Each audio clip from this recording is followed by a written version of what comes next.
Lord, I pray that everyone listening today feels covered, supported, and steady. Whatever they walked into this week carrying, meet them where they are and give them peace. As we dive into this episode, let it be a moment of calm, clarity, and comfort. Bless every listener with strength, rest, and guidance. Amen.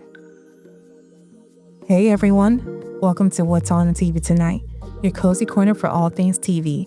From the comfort shows that make us feel seen, to the ones that make us laugh, cry, or yell at the screen. We're breaking it all down, but it's not just about what we watch. It's about how those stories connect to real life, the comfort they bring, and the lessons we carry with us. I'm your host, Shani, aka SeniTelly, and every Friday we'll dive into the shows we love and what they teach us along the way. So, what's on the TV tonight?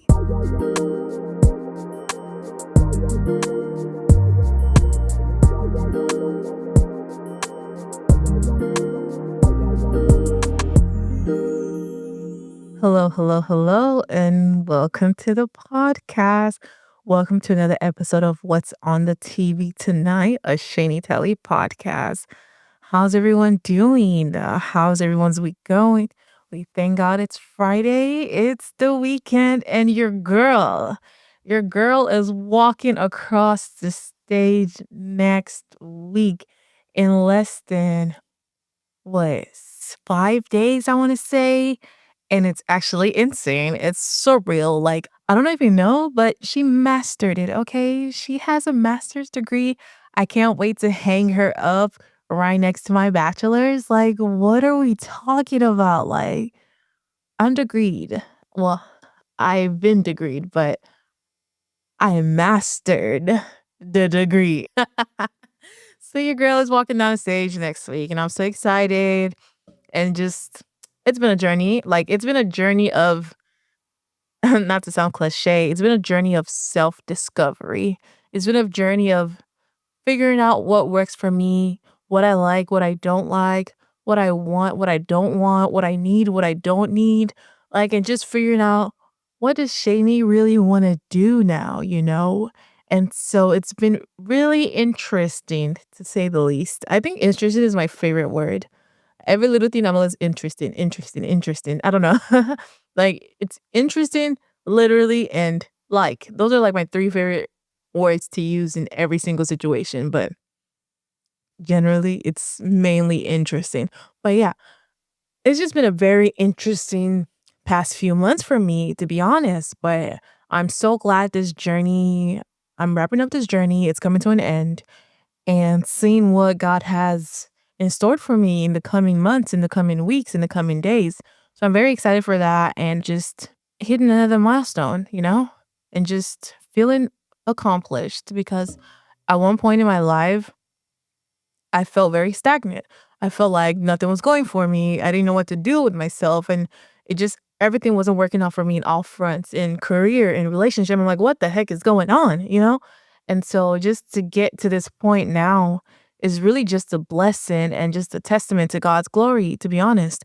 And so I'm just very excited for this new path in my life, this new journey, and just having this degree. So I'm very excited for that. But how's everyone doing? just just a little food for thought or Shani vomit, to be honest with you. Like Shani's word vomits and just expressing herself in every little thing. But yeah, I hope you guys are having a wonderful day, a wonderful morning, or a wonderful evening whenever you listen to this. But it's a really eventful weekend. It's a fun weekend. My dad is in town, so that's very lovely. I've been having the time of my life. I love it when he's in town, and the little girl in me just feels so healed and excited that her daddy's here. LOLs. But your girl has been watching TV. Of course, duh. Like, why are we here? Oh, duh. She's been watching TV. She's been watching All Her Fault. And it's really it's an 8 episode, one season show, and it's a one and done thing. It's a limited series, so it's never like gonna have a season 2 or 3 or 4. Like, one and done from the beginning. You know what's happening, and the end you find you like it concludes, it finishes. You don't need to have a new season. You don't need to have a further season. Like, that's something you can never go wrong with a limited series. Like, limited series will never disappoint you. If they do, then sue the writers. If they disappoint you, to the writers because limited series are literally the best thing ever. And I feel like Netflix, they really specialize in limited series. I want to say they've had some really good stuff, but Apple TV, I would say Apple TV has really been stepping up their game as well with limited series. They have Defending Jacob. They have, ooh, I'm drawing a blank. But there's another one that Jake Gyllenhaal did on Apple TV. I'm drawing a blank on what the title is, but that's a really amazing limited series. Let me actually find out what it is because that's gonna beat me up. Presumed Innocent. Yeah. That's what it's called. Presumed Innocent. That's a really good limited series on Apple TV. And then another Netflix limited series that I really enjoyed was I think is it Baby Reindeer? Yeah, Baby Reindeer. That was a really twisted, interesting one, I would say. And I think it was twisted for me because it was based on a true story. That one's on Netflix. That's a really good one. There's another one that they have on Netflix. Clickbait on Netflix. Another really great limited series. Like, it's so funny. I have like the pictures of the actors in my head. And then if I can't remember the project that I'm referencing, I just imagine the actor and then imagine their other works. And that's how I'm able to like search up and see what they've done previously. But yes, Clickbait is another really good limited series. But all her fault, she's the star of the show and she is on Peacock. Peacock has been honestly stepping up their games in terms of shows in general. I feel like they're finally like really getting comfortable in just the streaming service space just because I feel like, they came out brand new. People are only talking about Netflix. They're only talking about HBO Max. They're only talking about Hulu, Disney Plus. Nobody's talking about Peacock. Peacock is a NBC owned streaming service.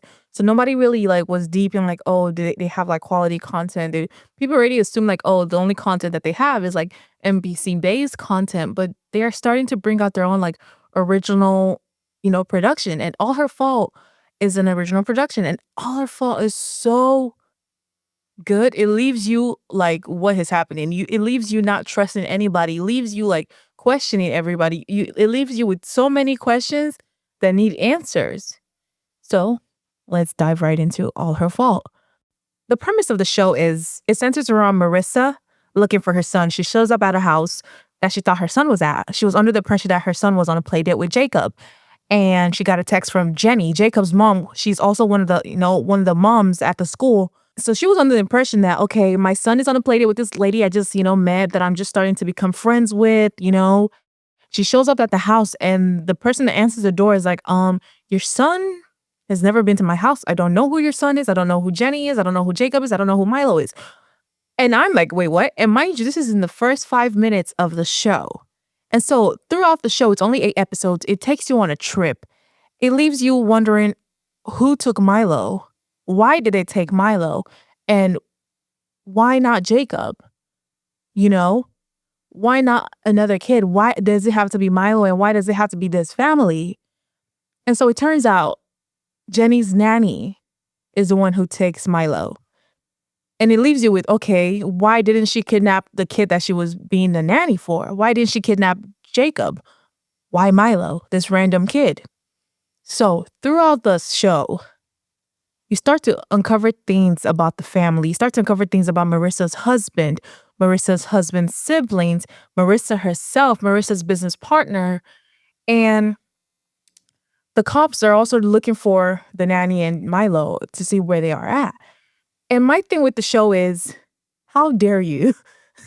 How dare you take me on a whirlwind? How dare you? Like, the writers really did their thing with this show. And the reveal at the end was mind-boggling. It made sense. It made sense as to why the nanny would kidnap Milo. And like, spoiler alert, if you haven't watched the show or if you haven't like seen the trailer or if you do plan on watching it, this is at your own risk. You're listening to what I'm saying. No shade, no tea. I'm not trying to give you a spoiler, but it is what it is. You tuned into this episode. But it turns out Marissa's husband it's always the man. They said it's all her fault, but it was all his fault. Like, it's so crazy why they would title it all her fault to literally throw us off the scent. Because I would never have guessed what happened or and why it happened. I would never have guessed it with the title. So they really threw us for a loop. But it's not all her fault. It's all his fault. Every issue that happened throughout the show, every problem was all because of a man. No shade, no tea. It was all because of a man. Every problem could have been avoided if Marissa's husband wasn't a narcissistic mic- micromanager. Peter. Like, I just didn't get why Peter felt like he had to control every single thing. He had to control his wife. He had to control his siblings. He had to control every single thing about his household, his siblings, his wife, his son. And it's like, why? Why are you like that? And then it turns out, I feel like his micromanaging started when he was young, when he hurt his brother, and then made his sister believe that she was the one who hurt her brother to the point where he became disabled for the rest of his life. He left her with that guilt, and he didn't help with the fact that he kept on nagging her. Every little thing that she did, he would get at her. Mind you, he's the reason why his sister was messed up, because his sister, what's her name again? His sister, Leah, she became an addict. And I feel like it's because of the fact that she lived with that guilt of causing her brother to be disabled. So obviously she went to find help through substance. And I feel like the brother Peter caused that, but he didn't help her situation in terms of just making her belittling her, making her feel bad about herself. He didn't help at all. He was literally the worst thing ever. And I was trying to understand him. I really was trying to understand why he was moving the way he was. And then when they revealed that he was the cause of his brother's accident, and then you have Mare's business partner, Jay Ellis. My personal opinion is, why are you in this white folks' business? Leave them to do their mess, okay? You as a black man, stay out of it. Because first things first, is the black guy that's always going to go down first, okay? That's T, okay? So I just didn't get why he was in white people's business. Only one there. I'm like, my guy, go home. Worry about your own issues. But it was still so funny, his character. His character wasn't funny, but it was just interesting with his character. And I feel like his character was, in my opinion, kind of misplaced. I think his character was misplaced because, like, I don't really think he really served a big purpose. But then again, he did sort of, because I feel like without his character also, half of the things that happened wouldn't have happened. I was like, oh, that makes sense. That makes sense. That makes a lot of sense. And this is where it takes me back to everything, every issue that happened on the show is because of a man. Because it turns out Peter is the reason why the nanny kidnapped Milo. And you ask yourself, now how and why would Peter be the reason why the nanny kidnaps Milo? Why? The big reveal at the end had me shook it to the core. I was like, there's just no way. There's just no way. There's just no way. I was like, there's just no way. I was literally speechless at the end. It turns out Peter and Marissa, before I even get there, I hate the fact that Peter let Marissa take the blame for the Milo kidnapping, first of all. He was like, why wouldn't you check the number that texted you to find out who Jenny was or where Milo would be? Why didn't you? Like, he was like just pointing a finger at her, like, why didn't you do this? Why didn't you do that? And just trying to micromanage her. And it's like, my guy, it's not her fault that your son got kidnapped. It's not. It was literally an honest mistake to where she was really under the impression that Jenny would be, taking care of her son. Jenny would be the one with her son, with Jacob, to, have this play date with Milo. Because she had just become close with Jenny. Her and Jenny were starting out a friendship. So it could have happened to anybody. And so the way Peter was just like pointing his finger at her, it was just like, oh my gosh, like, go somewhere and sit down. Seriously. So when they did the big reveal as to why the nanny kidnapped Milo, When she showed up at their house with a gun, I'm like, oh my gosh, this nanny's excuse my language, she's bat crazy, okay? It turns out Marissa and Peter had a baby of their own. The same time, the nanny had a baby, Carrie. She was pregnant. And on her way back from the hospital from delivering her child was the same time Peter and Marissa were coming back from the hospital delivering their child. And they got in an accident. They hit each other. And Marissa and Peter's baby died. And Carrie, during the accident, was unconscious, so she couldn't, she wasn't awake. All she could hear was her baby crying, but she didn't do anything. She couldn't, move. Her car was literally on the other side. When she got to the hospital, they told her that her baby was dead. She lived her life thinking that her baby was dead until some random day when her dad took her to this house.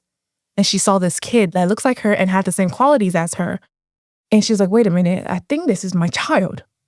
So she started doing her research on it and started looking at the family and just looking at the child and learning about the child to the point where she got a job at Milo's school. She got a job with Jenny to be Jacob's nanny so she could get close to Marissa and Milo just because she feels like this is her child. And my thing with Carrie, I feel like she could have gone in a different direction. Instead of kidnapping Milo, would have been to get with the cops. Get with the cops. Tell the cops, this is what I think. You might think I'm crazy, but I want a DNA test. But I think this is my child, and my child never died that night, in that accident. I feel like she should have just went to the cops straight up and said that instead of doing the whole kidnapping route, because it didn't work out for my girl. My poor Shayla, it did not work out for her. My girl just wanted her baby. She just wanted her baby. But at what cost? At what cost? So her showing up at their house with a gun, it was just like, oh my gosh, girl, I don't know if this is the right direction. But at the time when she even showed up, I didn't even know I didn't even know that, oh, this is what I was thinking isn't actually the full story. And it started to click in my head when she tells Marissa, I didn't come here to hurt anybody. I just came here to let you know that you can have him, but I want him to stay away from him. She pointed at Peter. She wanted Peter to stay away from Milo. And I'm like, wait, what? We started to connect, and it took us the flashback to the accident where Peter literally swaps the babies. He takes his dead child and puts it in Carrie's car and takes Carrie's child, very much alive child, and took him as his own. Mind you, Marissa was unconscious, so she also didn't know what was going on. So Peter lived with this secret for 6 years. Took somebody else's baby to pass as his own. Let his wife believe that that was her child, when in actuality, that's somebody else's child. I don't know what type of mental issue he has in his head. I don't know what strings, what pans are playing in his head that he would do such a thing like that. I was like, what the heck? What type of psycho are you to take somebody else's baby, pass it on as your own, let your wife think that that's her child, and then your dead child, you go drop the child in a stranger's car and move on with your day? Excuse me, I beg your pardon? What type of psychotic shit is that? Excuse me, my language. But what type of psychotic shit is that?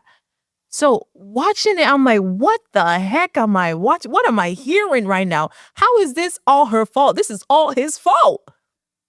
And then the stupid Peter, the crazy psychotic Peter, shoots Carrie immediately before she could even say anything to Marissa about the reveal.